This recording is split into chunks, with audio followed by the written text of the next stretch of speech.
K98 Talk is expanding its lineup for 2015.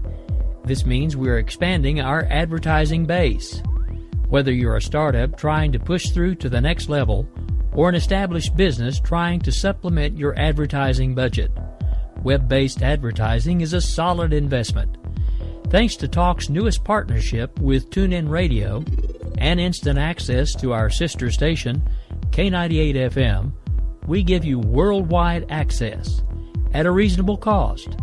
Interested parties should email us at advertise@k98talk.org.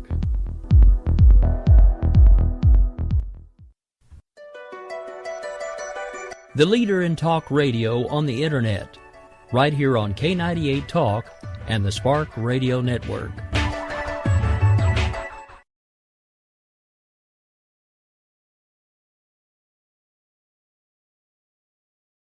In these uncertain economic times, you've got to do whatever you can to save money. One of our biggest expenses can be our cars, especially when unexpected repair bills hit. Not anymore. If you own a vehicle with less than 130,000 miles, is less than 12 years old, has a warranty about to expire, or even no warranty at all, you could stop paying for car repairs. Roadside assistance, towing, and rental coverage are all included. Don't wait for the next repair. Make one free call right now to see if you qualify. If your vehicle is less than 12 years old, has less than 130,000 miles, even if it's out of warranty, paying for car repairs can become a thing of the past. Call us right now and get your car protected before your next repair bill hits. Get protection and no more repair bills. Call 800-696-1030. Again, 800-696-1030. That's 800-696-1030. 800-696-1030.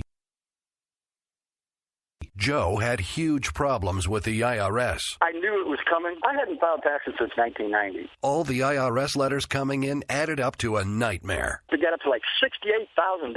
My heart started beating fast. It's like, there's no way, man. I mean, I ain't going to be able to do this. Then they stopped his paycheck. So that's when I started making phone calls and found U.S. Tax Shield. U.S. Tax Shield went to work immediately. They just took the bull by the horns. What blew my mind is he called the IRS right then and there. So why is U.S. Tax Shield A+ rated with the Better Business Bureau? Joe knows. They saved me a ridiculous amount of money. If you owe more than $10,000 to the IRS or state, choose the company Joe chose, U.S. Tax Shield. It was the best decision I made. U.S. Tax Shield is the way to go. Life is good. Thank you, Lord.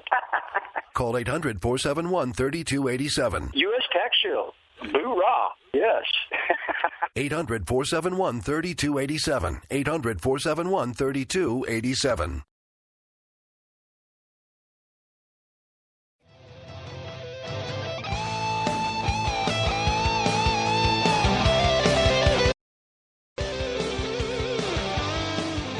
All right, folks, it is just a couple minutes past the hour right here in beautiful downtown Oklahoma City. This is America Off the Rails.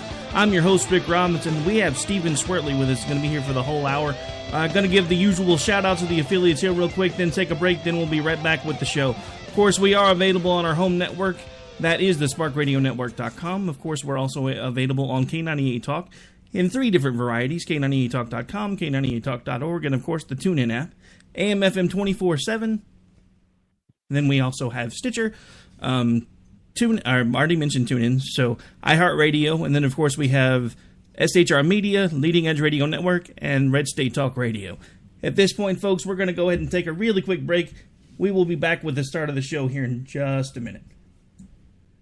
In these uncertain economic times, you've got to do whatever you can to save money. One of our biggest expenses can be our cars, especially when unexpected repair bills hit. Not anymore. If you own a vehicle with less than 130,000 miles, is less than 12 years old, has a warranty about to expire, or even no warranty at all, you could stop paying for car repairs. Roadside assistance, towing, and rental coverage are all included. Don't wait for the next repair. Make one free call right now to see if you qualify. If your vehicle vehicle is less than 12 years old, has less than 130,000 miles, even if it's out of warranty, paying for car repairs can become a thing of the past. Call us right now and get your car protected before your next repair bill hits. Get protection and no more repair bills. Call 800-696-1030. Again, 800-696-1030. That's 800-696-1030. 800-696-1030.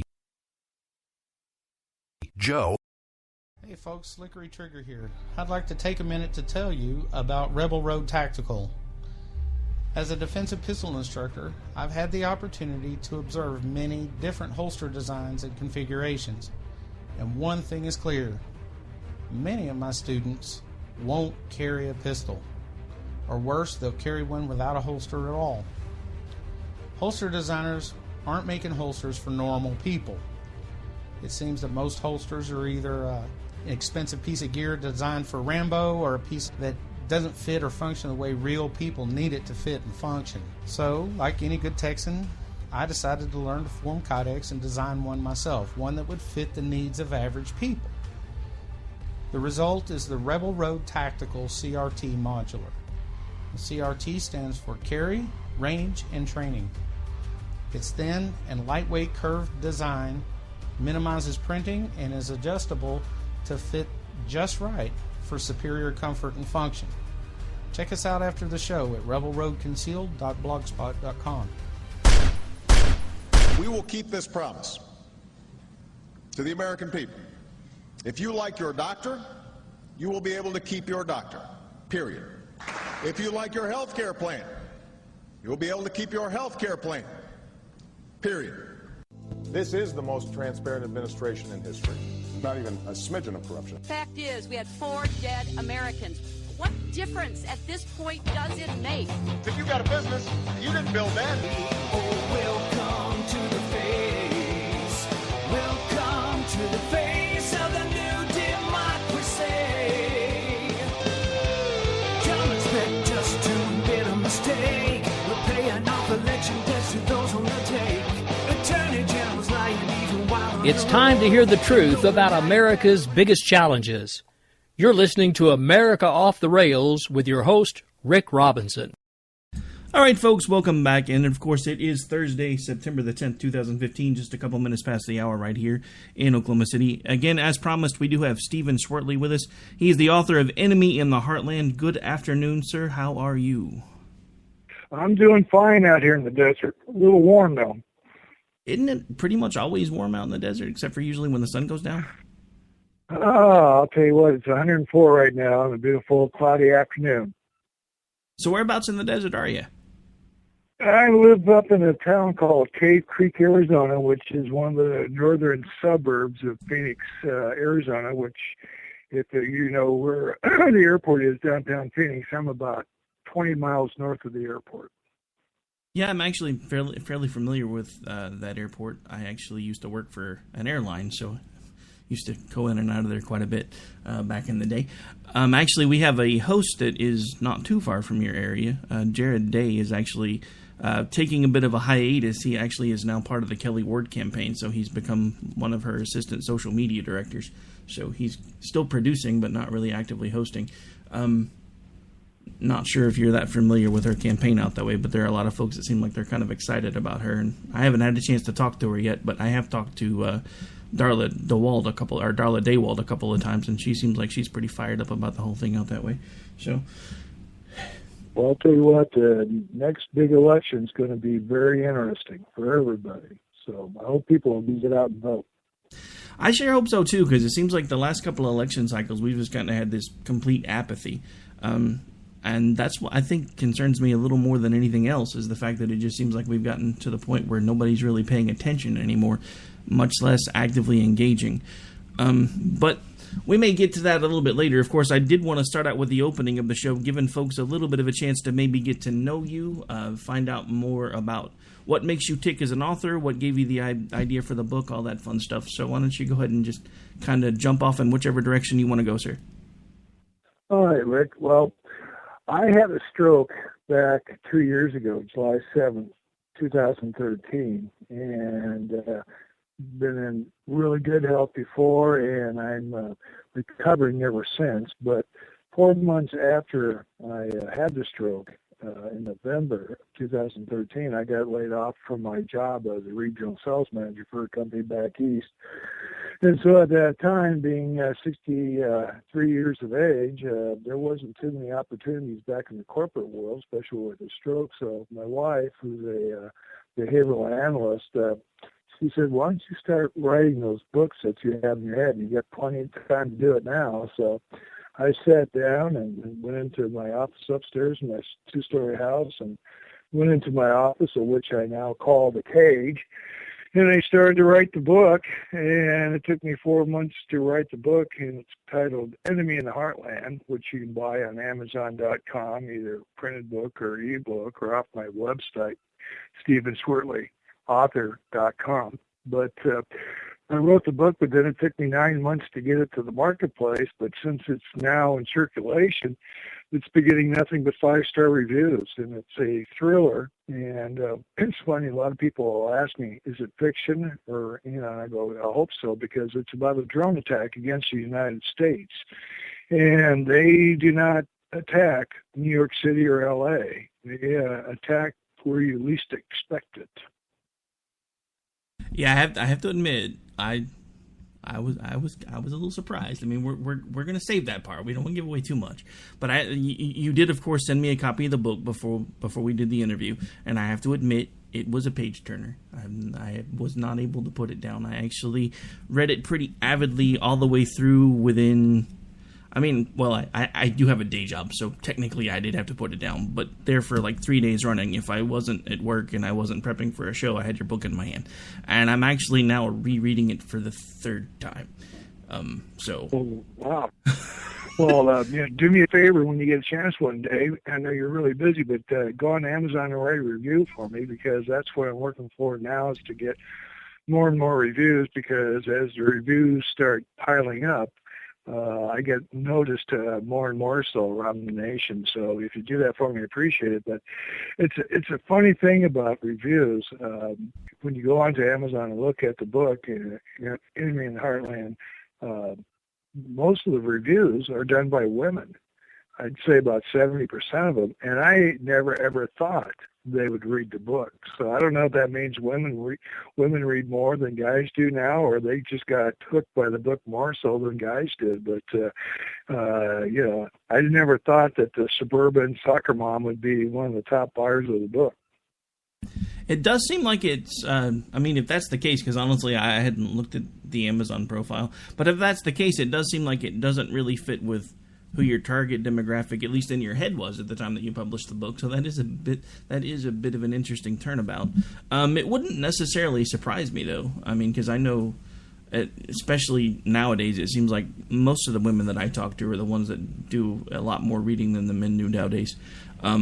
I happen to be an oddity. I still enjoy reading. I actually read pretty much any chance I can, and my wife is the exact opposite. She gets onto me all the time because we're in the middle of packing up to move, and she just spent yesterday boxing up all of my books, and she kept asking me over and over and over again, when are we going to get rid of these? The day you bury me was my answer. I'm sorry. To me, well, I just recently lowered the price of the ebook. Because the Christmas shopping frenzy is starting. If you've gone to Kmart or Costco, you'll notice that Christmas decorations are up already. So the other day I lowered the price of the ebook down to $2.99. The printed copies $18.99. But if you're an unlimited member of Amazon, you can download it for free. So it's amazing the turnaround over the years now. How many books are ebooks sold versus printed books. It's turned the print industry upside down. Yeah, I have the ebook subscription. I don't know. To me, there's just nothing better than actually physically holding the book in your hand. And maybe it's just because I'm a nerd. I always have been. I mean, come on. I do a political talk show for God's sakes. But the smell of the pages. Especially when a book's been around for a little bit and it's the paper has taken on that scent that you get when it hasn't been opened in a while. There's nothing that beats the physical holding of a book in your hand. And I have read ebooks. I have folks that will send me copies of their books all the time as the ebook because it's cheaper than them shipping me the actual book itself. And I will read them. And there are times when I'm like reading it on my phone or something. I'm like, hey, this is kind of cool. And I'm just like, yeah, but it's just, I don't know, something when I feel this pang of sadness when it's time to turn the page because it's just not the same thing. I don't know. Maybe it's just me. Well, it's kind of crazy down here in the Phoenix marketplace. I've gotten a hold of a couple of best-selling authors as mentors nowadays to help me through the system because I just finished the second book, which should be published in this October, and I've started the third book. But according to my friends, like 7 years ago, there used to be 55 bookstores in the Phoenix metropolitan area. And you know how many bookstores there are now, presently in Phoenix? Not off the top of my head, but if I had to take a stab at it, probably about 5. 15, but still that's a dramatic, closure rate for bookstores. So, I would say Amazon probably sells about 85% of all the books in the world right now, which is a staggering number. But, but the nice thing is the books are selling on Amazon, and I took the thesis of the book off the headlines that were being showed on TV back, a couple of years ago, and everybody was, getting crazy about all these drones flying around, and they still are. Like one just landed in the U.S. Open Stadium in New York last week during a play at late at night one night. But, people are very familiar with drones, so I started that as a platform for the book. And so I threw in a little bit of intrigue by using that old saying, 6 degrees of separation. Somebody knows somebody somewhere. So I figured I'll do that to generate a list of characters in the book. So you'll go around the world looking at, with a book in your mind, seeing different parts of the country and overseas. And then the other thing I put into the book is a twist of fate. If you would have gone left, what would have happened if you would have gone right? It's those little twists, and those are the things that make life unpredictable. But the biggest thing I wanted to put to come out so people understand is, it's the local people, you and me. When you see terrorism, call it in because we're really the front wave against terrorists. It's not the police. It's not the CIA, the NSA, or any of these organizations. Somebody's got to tell them, hey, there's something going on. They'll respond. But we're kind of like the first line of home defense anymore. Yeah, and honestly, I completely agree. But I think at some point along the way, a lot of the population has kind of forgotten that. And you kind of see that just from their attitudes. Like the whole, why do I need a gun when I've got the police? I'm sorry, but that to me, that's the same logic of why do I need a fire extinguisher in my house because I've got the fire department. I mean, yeah. That argument doesn't make any sense to me. And the fact that we have so many people now that, and it's happening everywhere. It's not just in this instance with us being the front line against a possible enemy attack.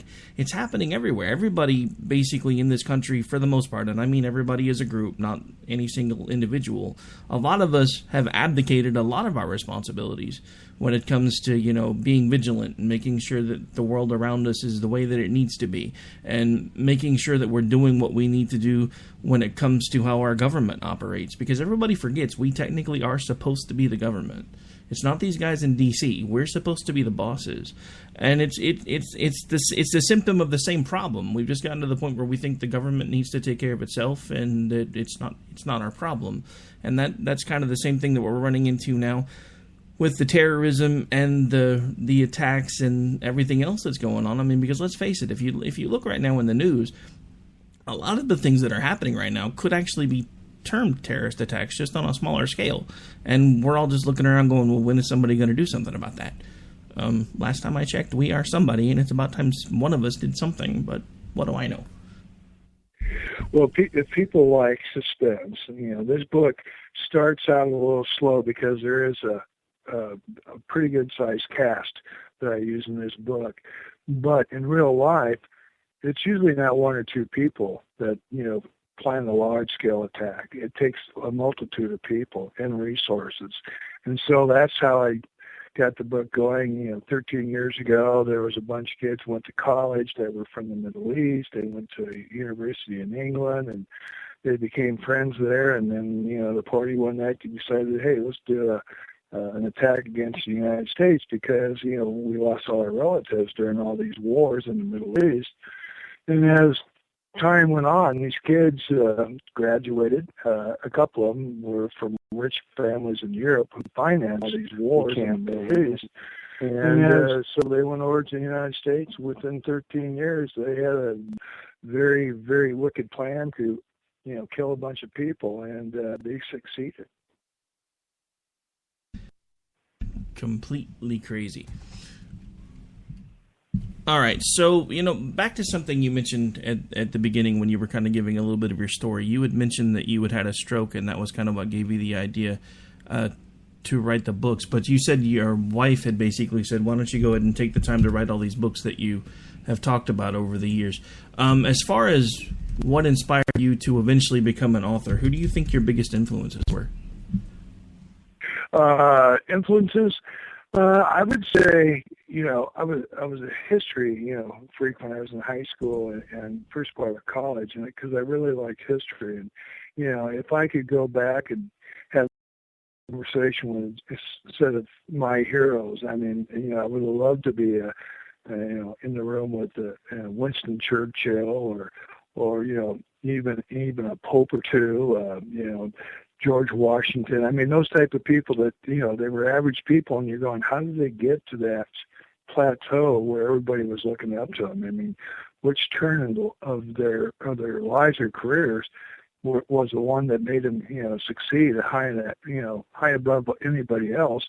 And, because usually these people are normal people, very common people, and somehow the burden of taking care of the rest of the people around them or protecting people around them, that's a pretty heavy, bit to pull onto. So, but, those are the type of people I wish I could have met. Awesome. Okay, so next question. Out of the characters of the book, and without giving away too much detail, who's your favorite one? Every author usually has a favorite. Well, I had two of them in there. The first one was a character by the name of Dick Edwards. And when I made characters in the book, I would visualize friends or people that used to be customers of mine, because it was easier for me to describe somebody in my mind that I had met in real life. And so Dick Edwards was actually a gentleman that was my boss for about 25 years with a couple different companies. His name was Roby Edwards. And we're still good friends today. He's retired out in Oceanside, California, and he liked the book except for the part where I killed him off. So I said, bitches, payback. That's actually pretty awesome. When you mentioned that he was your boss, I was concerned of where the name Richard might have come into play, but yeah. Anyway. Yeah, and then for Tim Lyons, his young fellow spy, that was me.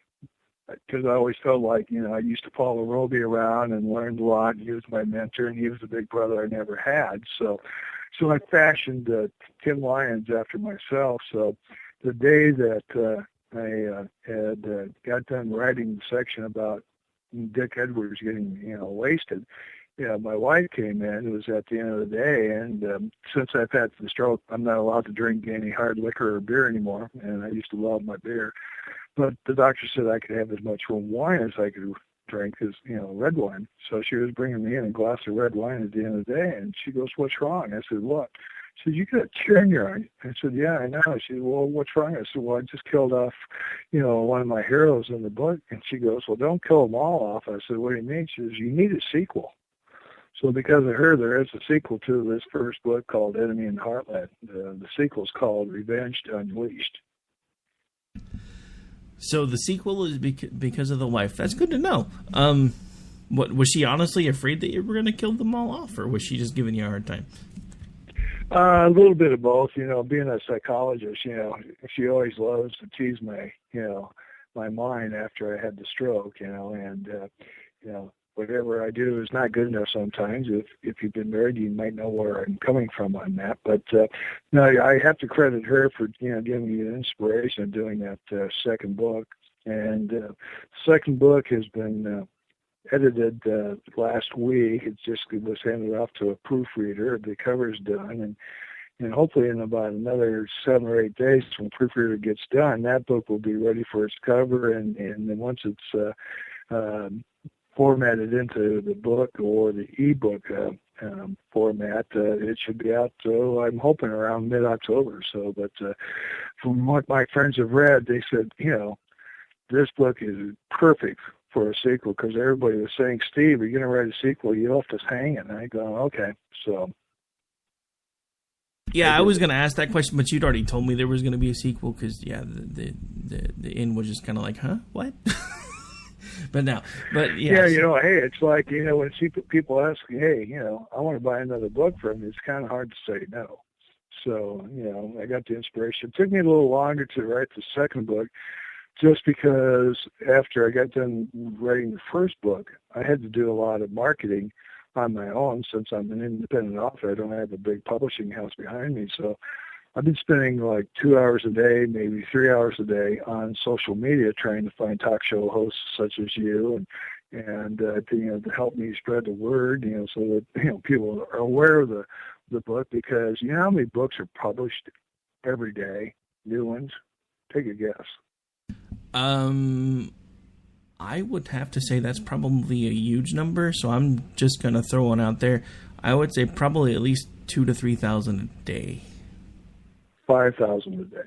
See, and I thought I was aiming high. It's not hard to get lost in numbers, but one of the nice things that's happened to me out here in Phoenix is there's a library called Desert Foothills Library up in Cave Creek. They're voted the #1 library in the state of Arizona, and I've gone to some of their author functions that they've had up there, and they've been kind enough to hook me up with a couple of best-selling authors here in the Phoenix area, and they've taken me under their wing, and they've taught me some tricks. But one of the things that they told me right off the bat is, hey, you're going to be all right with your book sales in the first book, but if you really want to start cracking into the marketplace, you have to write a second and third book, because once they see there's 2 or 3 books by the same author, then they're going, this guy must be good, So, by hook or crook, I'm going to get that third book done here probably by next Easter, so I can have my 3 books. But it's a humbling experience becoming an author. Yeah, the thing that always kind of sets that type of thing apart, I mean, whether it's being an author, an actor, talk show host, there's a lot of you that goes into the work that you do. And you actually kind of beat me to the punch by pointing out that one of the characters basically was kind of you. Because that was going to be one of the things that I had asked, is how much of you do you feel like you've left on these pages? It's a scary thing to put yourself out there. So it's really humbling when you start realizing that not only have you put yourself out there, but people actually like what it is that you're doing. So I want to commend you for that, because there are not that many people in the grand scheme of things that will basically just throw themselves out there and say, hey, world, here I am, and wait to see what happens. Well, I'll tell you the thing that was, I shouldn't say frightening, but it was a little unnerving, and I didn't realize until I did it, was when I finished the book, I had to find an editor. And that was a crazy process in itself, because a couple of my friends who have written books of different types, different genre-wise, they said, hey, you have to go on this place called Thumbtack. It's a website to find editors. And so, I did this thing where, I wanted to have editors close to my, residence, because I didn't want to deal with somebody out in New York or, Chicago or LA. So once I found a list of about 12 or 13 editors, I sent out 2 chapters to each one of these people saying, hey, I'm looking to learn an editor. What do you think? Are you interested? And some of the replies came back oh, what a marvelous book. I'm going, oh, God, I don't need you. Or some of the people didn't want to do it because it was more than 200 pages, which mystified me because I was willing to pay for them to do the editing job. And then some people, because of religious reasons, didn't want to edit the book. And then one day, this guy by the name of Ken called me up, and he goes, well, how accurate do you want this book? And I said, well, I'm kind of targeting, people in the military, the CIA, FBI, those type of people. People like those books like Clive Cussler or Tom Clancy, those type of, readers. And he said, well, you got a problem in your, book, and I said, where at, in the first chapter or what? And he goes, no, the list of characters. I go, what? He says, yeah. And I said, well, what's the problem? He says, well, you can't have a sergeant flying inside an Apache gunship. I go, really? How do you know that? And he said, well, I used to work for Boeing Helicopter and in the public relations, and you need to be a chief warrant officer or higher in rank to get inside one of those things. So once he said that, I go, I think I'm going to have you be my my editor. And so he's been my editor for the first book and now the second book. But letting him go through and play with your baby, the book, the manuscript and everything, it was like, why'd you change that or why'd you do this? It was really a humbling experience, but it was an educational process in the long run because he taught me how to write, and being a salesman, sometimes for salesmen ramble on. So he taught me how to shorten up sentences and keep a time frame, consistent stuff like that. So it's been a learning curve that, the only way you're going to get it is probably through some, street smarts. I don't think they teach this in college. Yeah, this stuff, all of it. I mean, writing or, acting, all of that, it's all stuff that you basically learn by doing, and I think that's something that you just illustrated rather nicely there. I do find it interesting that you actually found an editor who said, yeah, by the way, the sergeant in the helicopter, yeah, that won't work. The only reason I know that is because I actually grew up in a military family. So I'm glad somebody caught it before the book went to publish. But at this point, we are gonna have to go ahead and take a really quick break. Anything else you want to throw out to folks real quick before we take a break? No, go ahead and take a break. I'll be here when you get back. All right. When we get back, we may actually change gears a little bit. I have some questions for you kind of outside the realm of the book, if that's okay with you, and then we'll just kind of go from there. Okay.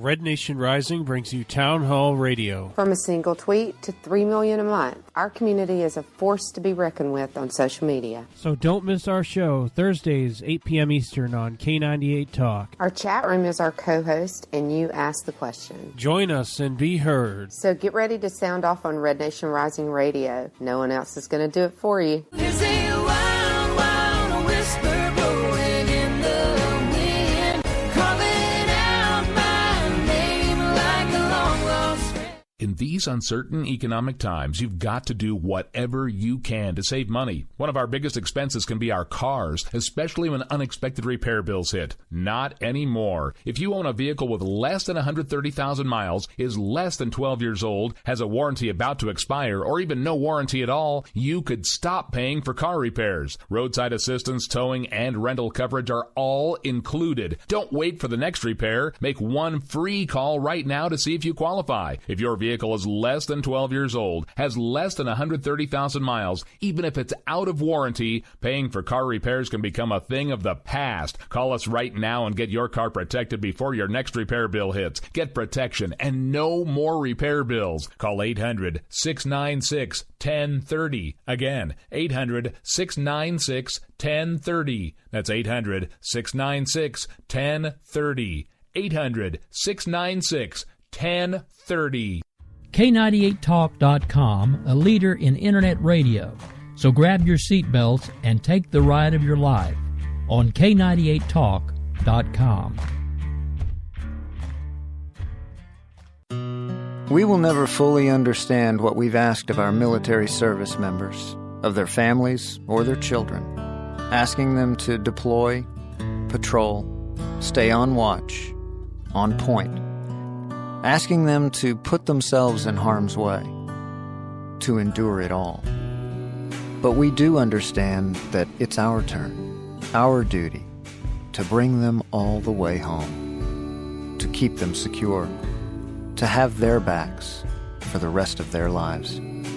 Wounded Warrior Project long-term support programs do whatever it takes to help our most severely ill or injured veterans live independently, at no cost, for life, so that they might stand at ease.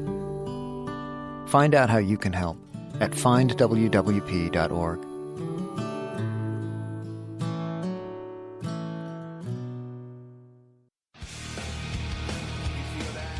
This is JD. And this is Stacy. Join us Tuesday nights, 10 p.m. Eastern, for Game On.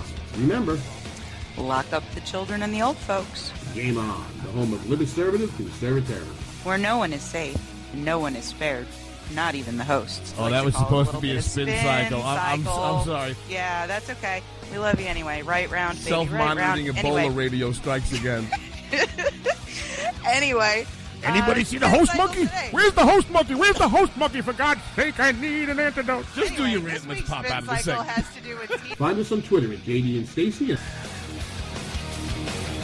You're listening to K98talk.com. Calls. We got a pen and telephone to bypass all your laws. Political courageous will replace the Bill of Rights. Support religious freedom, bless you, pray to Jesus Christ. The press is in. All right, folks, we're back. We're still live, and of course, still joined by Stephen Schwertley, author of Enemy in the Heartland. At this point, if it's all right with you, I want to go ahead and change gears for a little bit, and kind of get your take on the well, first of all, we never really had this conversation. So, political affiliations, conservative, Democrat, Republican. Who cares as long as they don't blow up the country? Back in the old days, you know, I grew up in the Midwest. I was born in Iowa and lived in Iowa and South Dakota, Minnesota, and we moved down here in Phoenix in '71. So, you know, I grew up in a Democratic area, and you know, then moved down here to a Republican state. And but I think over the years, as I've gotten older, and I'm not sure if it's because of the age or what, but you know, I think the old Democratic Party, you know, is no longer the same as it was, or I should say, it's no longer the same as it is now. I think probably more of the Republicans out there are what the Democrats used to be 25, 30 years ago. It's kind of like nothing's really set in stone like it used to be. And I think it's because of social media and people tuning out. And like you said earlier, people don't like to get involved. You know, they just tune into their own little world, and, you know, they won't vote, or, you know, my vote doesn't count, which I think is the biggest sin in the world, because people died for your right to vote.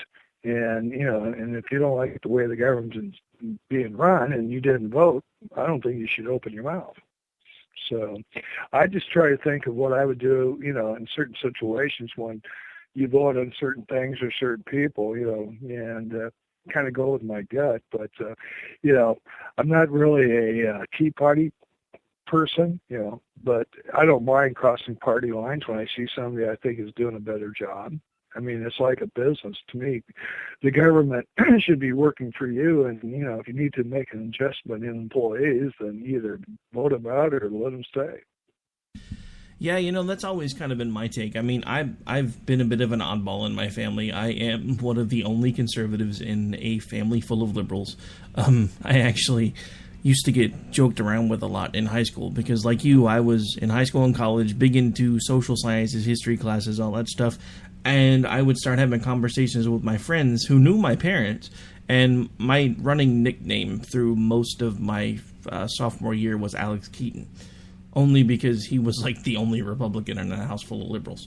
But I think the biggest thing that actually shaped it for me is something that I never really thought about it until I got older. One of the defining moments for me was sitting in, and this is going to make you realize that There is a bit of an age difference between the two of us. I was actually watching TV in my second grade class the day that President Reagan was shot. And to basically see all of that and see him basically doing what he did after and all of the things that he did, I think that was one of the biggest defining moments in my life, as even at that age. Because since then, Reagan has always been my kind of de facto hero when it comes to politics, because he was the guy that nobody expected to win. He was the guy that nobody wanted. Nobody thought he knew what he was doing. And if it wasn't for a lot of the policies that he eventually put in place, we wouldn't be where we are today. And of course, to a lot of liberals that I know, we'd probably be better off if it wasn't for him. But I mean, look at all the things that happened. And whether he was instrumental in it or even a secondary character to it, there were a lot of things that went right in the world while he was at the helm. So, I don't know. For me, that's always kind of been my defining moment of when I decided I was going to be a conservative and why, even before I really knew what it was. Well, see, I think putting party names on people is antiquated, because you picked a very good example, Reagan. And, he was a California liberal for many, many years. And then, as he, got through his presidency, he turned into the conservative hero. And I think the biggest thing that he tried to do was to do things that were right, regardless of, what party and whatever. And I think that's one of the reasons why that, Trump is doing so well right now, because people are tired of the establishment. They're tired of, keeping these incumbents in. And I think there's going to be a big house cleaning, in this next election coming up, just because people who will vote, are just tired of the job that the predecessors have done. And, if they could ever go for term limits, I think the three biggest things they need to do is this: term limits, and if you don't balance the budget, you don't get paid as a politician. A couple things like that, and I'll tell you what, I think you'd see a huge change in our government, both federal and state level. Those two things are something that I've been shouting from the rooftops now for almost 4 years. Term limits, and actually set it up, and not only term limits, but get it to the point where they have a total and complete established time frame where that's it. After that, they're done. And let it be maybe a maximum of 8 years for congressmen or senators, so they can do maybe 2 or 3 years or 2 or 3 terms in the House, if they want to, and then, or 4 terms if they stay in that long, or 1 term in the House, 1 as a senator. But not only that, but instead of doing the 4-year term for the presidency, I think it should be a single 6-year term with no option for repeat. Because the thing that I've noticed, especially over the last couple of cycles, is it's like the second they get elected again, or for the first time, they're already campaigning for their next election. And it just doesn't make any sense to me. They're not focusing on actually fixing things because they're too worried about whether or not they're going to get elected again. We need to get rid of that, and that's one of the things that I've said from the beginning. The only other thing that I would take a step further is I honestly do not think that, since in reality these started as positions that were basically an honor and a service, I can understand them needing a salary nowadays because they do spend a lot more time at it than they used to, but I don't think they need retirement plans for life. And I don't think they need gold ticket health care anymore either. If Obamacare is supposed to be good enough for us, every single one of them should be on it too. Well, I got a feeling Obamacare is going to take a huge crash after this next election. Just because, all the lies, like on your intro that I was listening to, you get the same doctor and this and this and this. Well, that all turned out to be false. So I got a real big feeling that, that might disappear. But, there was a talk show one time I was listening to, and remember Tip O'Neill? Yes. Back in the old days about Reagan's time. Uh-huh. He said they were interviewing him, and he said something really interesting. And this was just before he died. And he was talking about the difference of the Congress and Senate, when he first came to Washington versus, leaving Washington. And he said the biggest difference was when he first started out, all his, compadres, fellow senators of different parties or congressmen, whatever it may be, after they got done with work, they'd go down and have a beer at some local restaurant or pub, or they'd hang around or go to parties. But now, as Washington got bigger and the price of real estate got crazy, all these politicians that were coming to Washington D.C. in the later years were living farther and farther out, and they didn't get to mingle and sit there and rub elbows like they used to in the old days. And he said that was a huge disappointment to him, because he said those people never learned how to disagree but still be friends. It's interesting that you bring that up, because one of the biggest quotes that I remember from Reagan, actually, I think it was even about Tip O'Neill, is that, from 8 to 5, we were adversaries. After 5, we'd go have a beer. And that's the thing that we don't seem to have in this country anymore when it comes to our politicians. And I'm not so sure that's a good thing, because I understand disagreeing and I understand fighting for your constituency, but there has to be a time when you're willing to put the animosity aside well enough to at least remember that we're all still supposed to be Americans. And we don't seem to do that anymore. And honestly, I think that's the one thing that has me the most concerned about Trump, is because it seems like most of his head of steam is coming off of how angry the American people are. And I'm not necessarily sure that's something we need to be focusing on.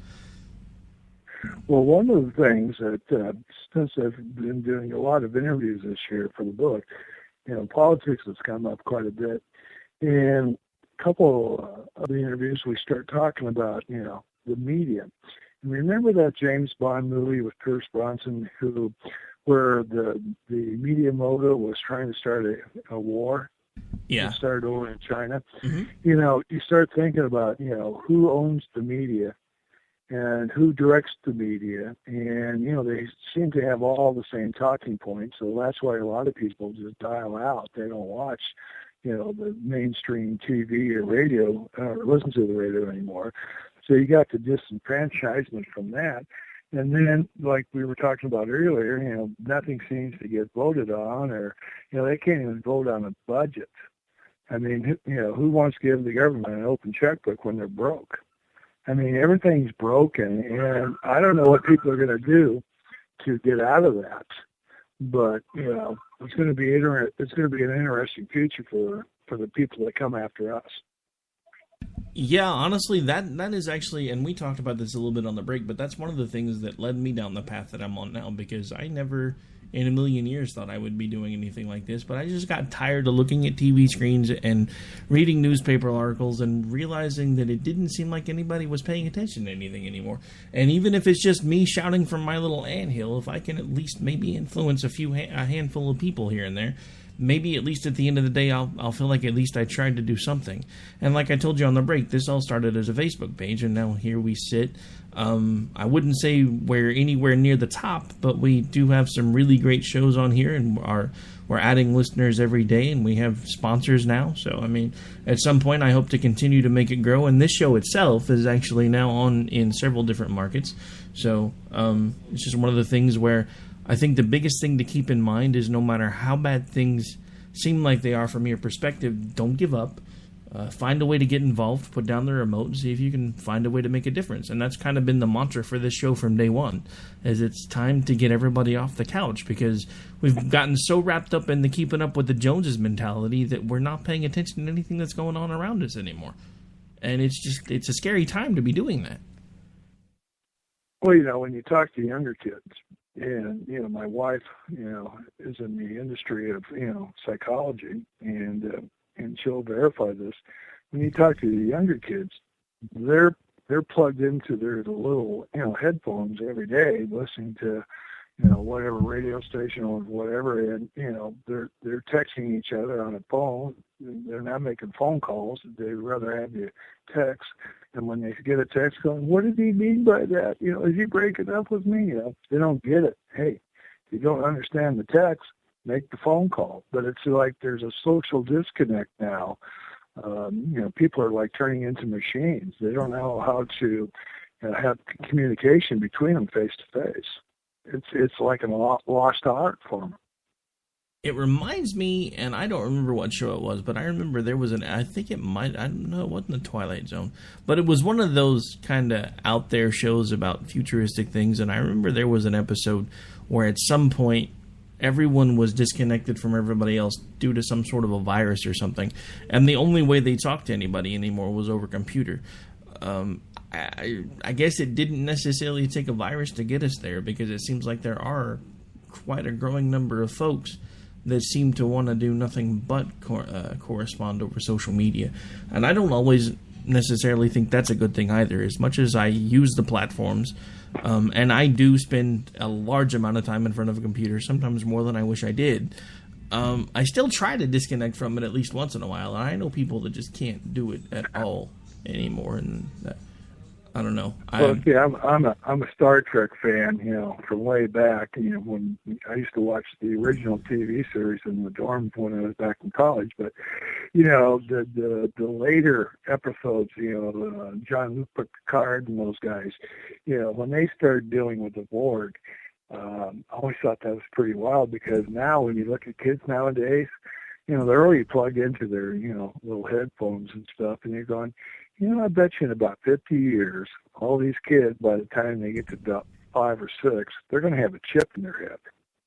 Just like the sci-fi movies, and, they're going to be and without even opening up their mouth. They're just going to be communicating by some chip in their head. So, because I remember last summer, my wife's got a niece that lives in Boulder, Colorado, and she came with her kids. She's going through a divorce, and her kids came out, and one was 7, one was 9, and the little boy was 2. And I just was dumbfounded that the mom pulled out an iPad, gave it to the 2-year-old. The 2-year-old knew how to turn the device on, started playing games, got bored with that, and started playing movies. And I'm going, the kid's only 2 years old. I mean, it's amazing how the young kids adapt to electronics. Yeah, and I've actually seen the same thing. We had a standing rule in my house for the longest time. You couldn't even get a cell phone until you were a teenager. Now, unfortunately, that rule doesn't help me, because all my children are teenagers, so they all pretty much have cell phones, because now they're all doing their own things, sports practices, college, all those fun things. But it was one of the things that we always tried to do, was keep them from being plugged in all the time. And I guess at this point it's pretty much inevitable, because every time I turn around, my almost 15-year-old is walking through the house with his earbud in, just jamming out. And I'm like, I remember back in the day when I had the Walkman, but I don't remember it always being on my head. I don't know. Maybe I really am just starting to get old. So maybe you are old. Maybe I just need to break out the hover round. I'll tell you one thing that's kind of interesting, because it's part of what I based the book off of, and it was a conversation I had with my grandfather, and it kind of fits into where we're talking about things on the show right now. But when I was a farm kid back in Iowa, my grandfather lost his leg in a farm accident, and so he was one of these guys out there working in the fields, walking up the bean fields, cutting out weeds in the soybeans with a peg leg on, basically. And one day we got done at one of the rounds of pulling beans, as we called it. And this conversation just came out of the blue, and I was probably 11 or 12 at the time, and I had no idea what he was talking about. But about 2 or 3 times a year, I remember this conversation like he just said it to me. He goes, I was born in the day that there wasn't an airplane. Now there's airplanes.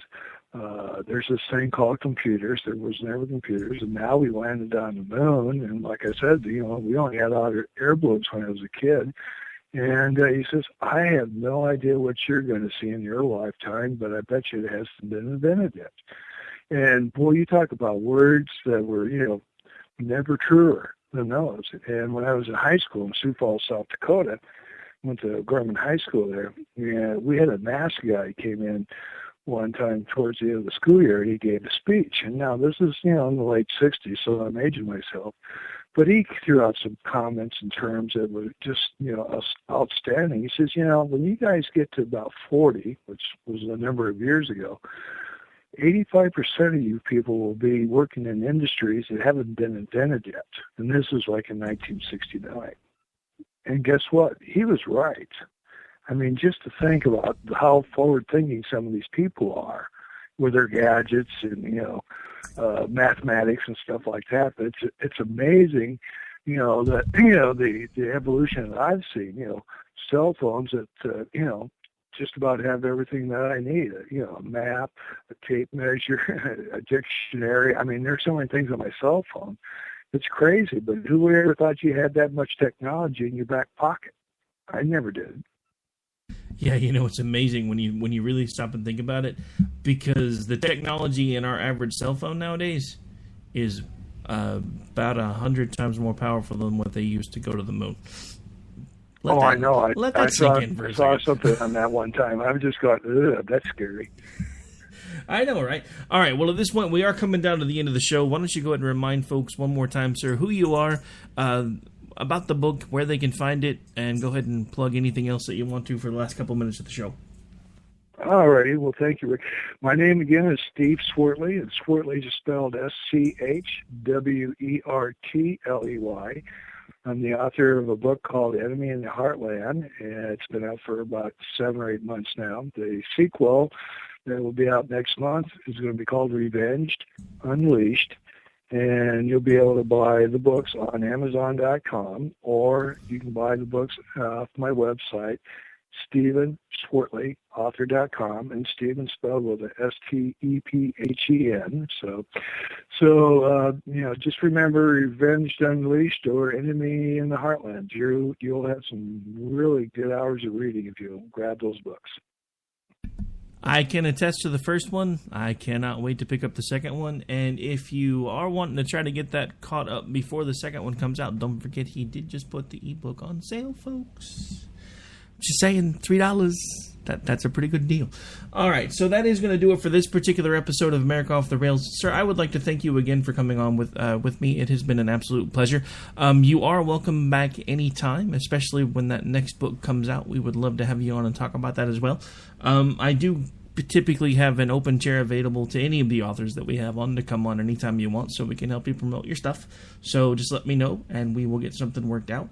But at this point, we are going to have to get out of here because we've got Red Nation Rising Radio coming up next right after this. So this is, of course, Rick Robinson. I will be signing off with you as soon as I can remember which button I need to press here. So I will be back with you live tomorrow night. We will actually be doing just a little bit of a special event for 9/11. And at this point, I'm going to go ahead and jump off here so we can make room for the next show. You guys, I'll be back with you tomorrow night.